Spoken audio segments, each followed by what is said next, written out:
CNN's fake tapper says he was duped by the Biden White House over his cognitive decline, something that the rest of us saw for over 4 years. And now he's releasing a brand new book that wasn't supposed to come out for another week, but there has been a leak of some explosive new revelations on the decline of former President Joe Biden that just came to light today. But it's just amazing to me. I mean, fake tapper saying that he's mad at the White House for fooling him and the rest of the corporate media. It's literally like OJ getting mad at police detectives that they haven't caught him yet. It's just total, absolute bat boop crazy. How can he close me up? On what ground? I'm shocked to find that gambling is going on in here. You're winning, sir. Oh, thank you very much. Everybody out at once. Just unbelievable. I mean, the guy who has literally propagated lie after lie after lie. He's gone after all of like podcasters, independent media, calling us conspiracy peddlers. Literally, I've got proof. I'm going to share it with you. This guy has gone after everybody and anyone who dare challenge and question Biden's cognitive ability, something we knew about way before the debate, way before even the election campaign cycle was sort of cooking. We're talking even before 2020, there were question marks about this guy running. How do you think it makes little kids with stutters feel when they see you make a comment like that? It's very clearly a cognitive decline. Okay. That's what I'm referring to. It makes me uncomfortable. You have no I can't. It's so amazing. It's so amazing to me that try and figure out an answer. A cognitive decline. President Biden embraces his stutter, talking about it, while Trump mocks it, exaggerates it, belittles it. He's sharp physically. I mean, mentally. Yeah. I think the question is physically, right? Right. More so? Right. Right. And the guy who's his chief opponent is only 3 or 4 years younger than him. Exactly. I mean, you have questioned President Biden's age, mental fitness, ability to lead. Of those supporting Biden, you said, quote, "Shame on all of you pretending everything is okay. You're leading us and him into a disaster." Do you worry that you damaged him at all? I don't doubt that you got hugs and handshakes behind closed doors today, and maybe even publicly, some of them because they like you personally.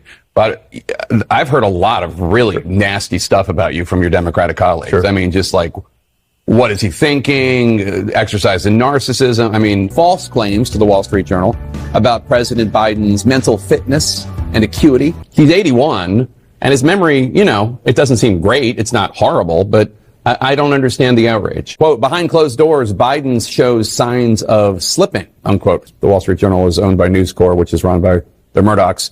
Beyond the headline, there is some critical nuance here. The article is mostly based on observations of Republicans, with former Speaker Kevin McCarthy the only one going on the record. They do note in the article that most of the criticism comes from Republicans. Have you heard any concerns from anyone who has met with President Biden about him seeming a little slower? No. The Russians are trying to make us and the public not trust our election integrity. Joe Biden has dementia, all this stuff. And now, of course, fake tapper writing a book all about how dare the White House lie to us and cover this up. We do nothing about this. I'm just curious as to whether or not this kind of trying to hide what was happening with the president at the time had an impact on the press corps. Like, why didn't we hear some of these details from what they actually saw and were dealing with trying to get information?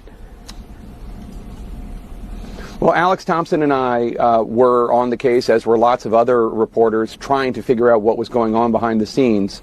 But the bottom line is the White House was lying, not only to the press, not only to the public, but they were lying to members of their own cabinet.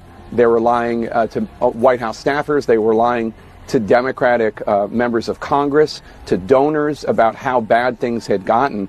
And in fact, Alex and I started writing this book after the election of 2024. And we spoke with more than 200 people, most of whom, almost all of whom, were Democrats, and almost all of whom wouldn't be honest with us or wouldn't be candid with us until after the election.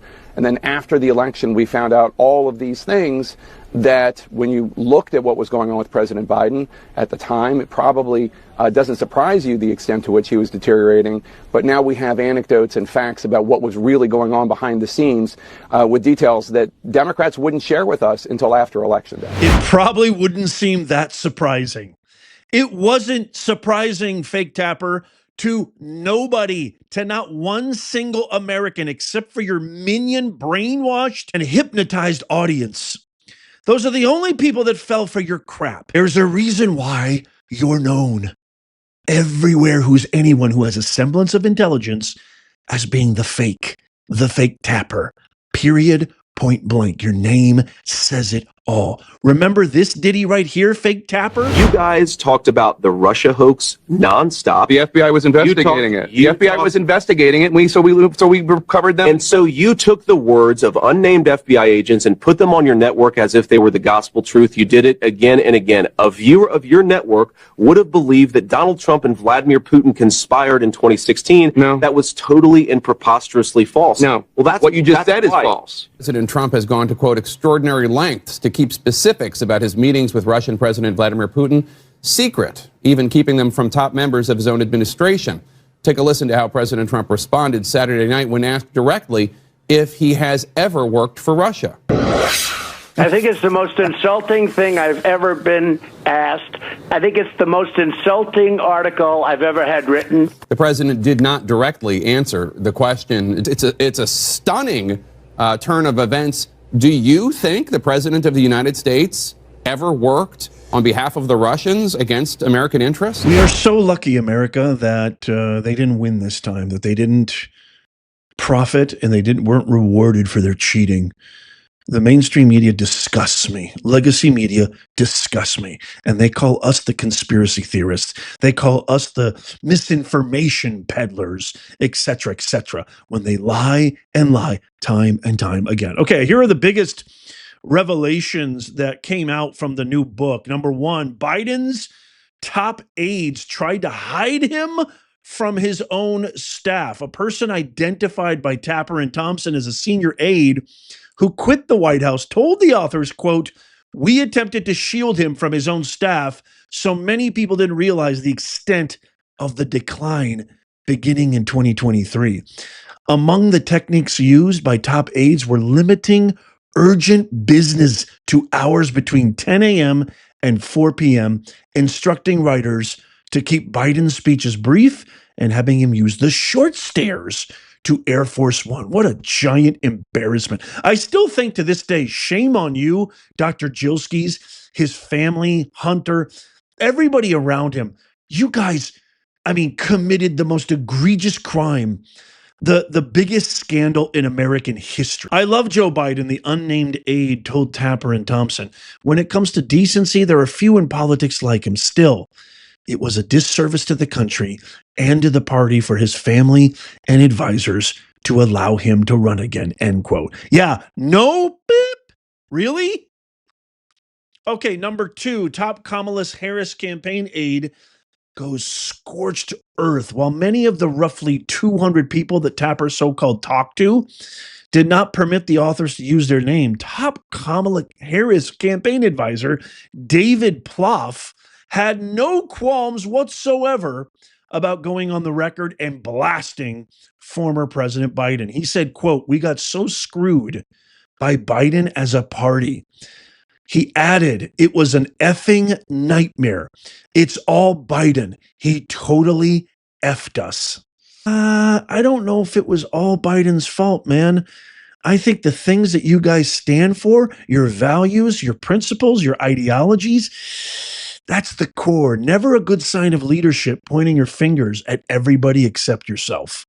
Number three, Obama had to rescue Biden numerous times during star-studded fundraiser. The video of former President Barack Obama guiding Biden off stage at that June 15th fundraiser in 2024 in Los Angeles, after Biden seemingly froze for several seconds, got a lot of attention at the time. But according to Tapper and Thompson, it was not the only time that night Obama needed to step in to rescue the man who served as his vice president. Obama didn't know what to make of how his former running mate was acting. At one point, in a small group of a few dozen top donors, Biden began speaking barely audibly and trailed off incoherently.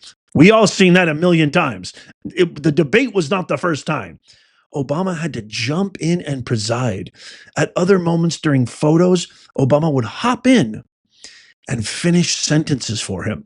Initially, Obama chalked up Biden's struggles that night to a taxing schedule. But in time, the authors wrote, Obama would come to realize that scheduling was not the fundamental problem. What a shock. Okay, I think this is my favorite one. Biden didn't recognize Holly weirdo George Clooney. Remember how George Clooney called Biden, he compared him to George Washington for stepping down. I mean, these elitist, narcissistic academic scum, they think that we're all mooks and morons. It's unreal. Biden's on-stage freezing and off-stage rambling were not the only signs. Apparently, at that fundraiser, Biden needed to be kind of dragged along and guided by an aide. He was completely out of it, mumbling. And at one point, incredibly, he appeared not to recognize George Clooney when he met him that night. Here's how Tapper and Thompson described the surreal encounter. You know, George, the assistant aide told the president, gently reminding him who was in front of him. Yeah, the president said to one of the most recognizable men in the world, who was actually the host of this very lucrative fundraiser. Thank you for being here. Hi, Mr. President, Clooney said. How are you? The president replied. How was your trip? Clooney asked. It was fine, the president said. It seemed clear that the president had not recognized Clooney. It was not okay, recalled George Clooney. The moment where you recognize someone you know, especially a famous person who's doing an effing fundraiser for you. It was delayed. It was uncomfortable. George Clooney, the aide, clarified for the president. Oh, yeah, Biden said. Hi, George. There were reports that said Clooney was shaken to his core. The president hadn't recognized him, a man he had known for years. Number 5. Biden aides discussed putting him in a wheelchair, having already taken measures to accommodate his physical limitations, such as keeping speeches short so he wouldn't have to stay on his feet, and using the short staircase to Air Force One. Close Biden aides thought about going even further. Quote, Biden's physical deterioration, most apparent in his halting walk, had become so severe that there were internal discussions about putting the president in a wheelchair, Tapper wrote. Quote, but they couldn't do so until after the election. A wheelchair. It's bad enough he was weak, feeble, couldn't remember people's names, called a Zelensky President Putin, mumbled, stumbled, shuffled his way, fell downstairs, fell off a bike. If he had won, if he had stayed in the race, their plan was to put him in a wheelchair. Now, to be fair, FDR had to spend his time in a wheelchair because he had polio, but his mental acuity was never, ever for a second question. And obviously, comparing those two, it's like apples and oranges. There's no way of comparing the two. But the fact that they were even discussing this, I mean, where is the accountability? Where is the investigation? This is the exact swamp that needs to be drained from Washington. We need a serious cleansing of our entire government. Hopefully Doge can continue doing their work. Hopefully Trump, well, hopefully, I mean, the man's a machine. He's done more in 48 hours than this mook has done his entire 50-year career as a politician.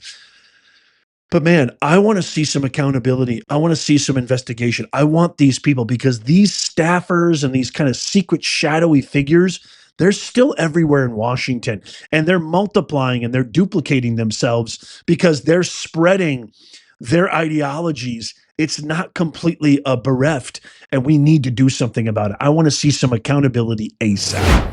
And I don't really, you know what? I don't really care. Start your tape right now, because I'm about to tell you the truth. And F you if you can't handle the truth. This version of Biden, intellectually, analytically, is the best Biden ever.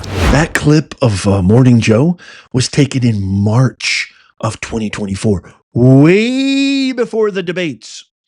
way before they were screaming and shouting and saying, oh, they didn't give us enough time. They didn't give us enough time. Biden effed us. Way before all of that. They knew about this forever. They knew about it. They knew he wasn't fit for office. That's why they were saying in 2020, he was only going to run for a single term. The reason why they covered it up, the reason why they lied is because they genuinely thought their whole January 6th conspiracy would work and that Trump, and they'd raid him, they would imprison him, they would smear him, they would try to assassinate him. They thought all of that would work against him. They tried everything, literally everything, which makes me so proud of us, America. Makes me so proud of you. I love you guys for not falling for this crap, for being here and watching real truth, real news, unvarnished, unfiltered, by real subject matter experts, by real researchers. I'm so proud of you guys. I cannot thank you enough, but our work is far from over. I'm going to also be doing a video on the auto pen. There's been some undescribably eerie discoveries that have come to light about the auto pen. This story is far from over. There needs to be investigations. There needs to be accountability. There needs to be some arrests, because what they did to our country, aside the million of other things, like let in 20 million illegal criminal migrants, but this cover-up, the scandal that is involved, the cover-up, this makes Watergate look like stealing a Now and Later at 7-Eleven. Somebody needs to pay. I want you to share this video with everybody right now. Tap that thumbs up if you love America. Leave me a comment down below. Let me know what your thoughts are on all of this. Are you going to actually read the book? Well, you don't have to, because I just shared with you the top highlights pretty much. But I'd also like to hear from you. Check out these videos coming up on the screen right here, just in case you missed them. Tap my face right there to subscribe and follow.